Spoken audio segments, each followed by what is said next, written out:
Hi friends, welcome to Annapurna's kitchen. నేను అన్నపూర్ణని. ఈరోజు వీడియోలో రవ్వ కేసరిని ఎలా చేసుకోవాలో చూపించబోతున్నానండి. ఈ కొలతలతో రవ్వ కేసరిని చేస్తే చాలా బాగుంటుంది. నోట్లో వెన్నెలాగా కరిగిపోతుంది. చాలా సాఫ్ట్ టెక్స్చర్తో చాలా టేస్టీగా ఉంటుందండి.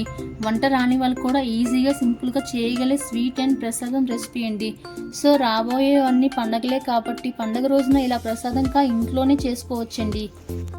రవ్వ కేసరిని చేసుకోవడం కోసం ముందుగా స్టవ్ ఆన్ చేసుకుని ఒక ప్యాన్ పెట్టుకుని ఒక అరకప్పు వరకు నెయ్యి వేసుకోండి. నెయ్యి ఇలా కరిగిన తర్వాత ఇందులోకి కొద్దిగా జీడిపప్పుని, బాదం పప్పుని, కిస్మిస్ని దోరగా ఫ్రై చేసుకోండి. ఇలా డ్రై ఫ్రూట్స్ అనేవి ఒక అరకప్పు వరకు తీసుకొని ఫ్రై అయిపోయాక ఒక ప్లేట్లోకి తీసుకోండి.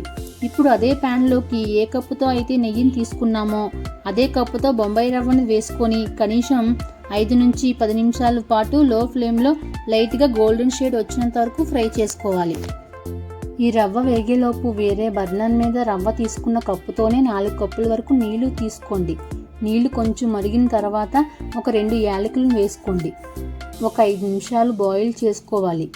ఈలోపు రవ్వ వేగిందా లేదో చెక్ చేసుకోండి. వేగిన రవ్వలోకి మనం మరగపెట్టుకున్న నీళ్లను వేసుకుంటూ మిక్స్ చేయండి.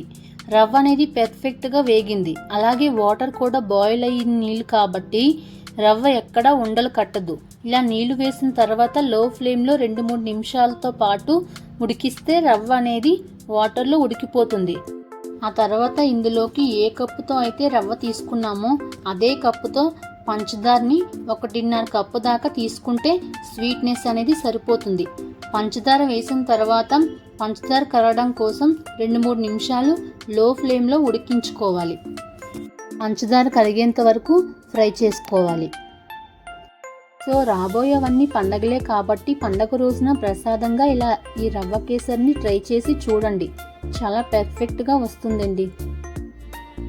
ఇక్కడ ఫుడ్ కలర్ వేయకుండా మీకు రవ్వ కేసరి అనేది కొంచెం కలర్ఫుల్గా ఉండాలంటే రవ్వ అనేది మంచి కలర్ వచ్చినంత వరకు ఫ్రై చేసుకోవాలి. అప్పుడే రవ్వ కేసరి అనేది మంచి కలర్ఫుల్గా, టేస్టీగా, పర్ఫెక్ట్గా ఉంటుంది. ఇప్పుడు ముందుగా ఫ్రై చేసుకున్న డ్రై ఫ్రూట్స్ని అందులో వేసేసి మొత్తాన్నంతా కలిపేసేయండి. ఇప్పుడు స్టవ్ ఆఫ్ చేసి పక్కన పెట్టుకుంటే పర్ఫెక్ట్గా సూపర్ టేస్టీతో రవ్వ కేసరి అనేది రెడీ అయిపోతుందండి. పండగ రోజు కూడా ఇలా రవ్వ కేసరిని ట్రై చేసి టేస్ట్ ఎలా వచ్చిందో కామెంట్లో చెప్పండి. రెసిపీ మాత్రం మీకు నచ్చినట్లయితే ఒక లైక్ చేసి మీ ఫ్రెండ్స్తో షేర్ చేసుకోండి. మరిన్ని టేస్టీ రెసిపీస్ కోసం నా ఛానల్ని సబ్స్క్రైబ్ చేసుకోండి. Thank you for watching.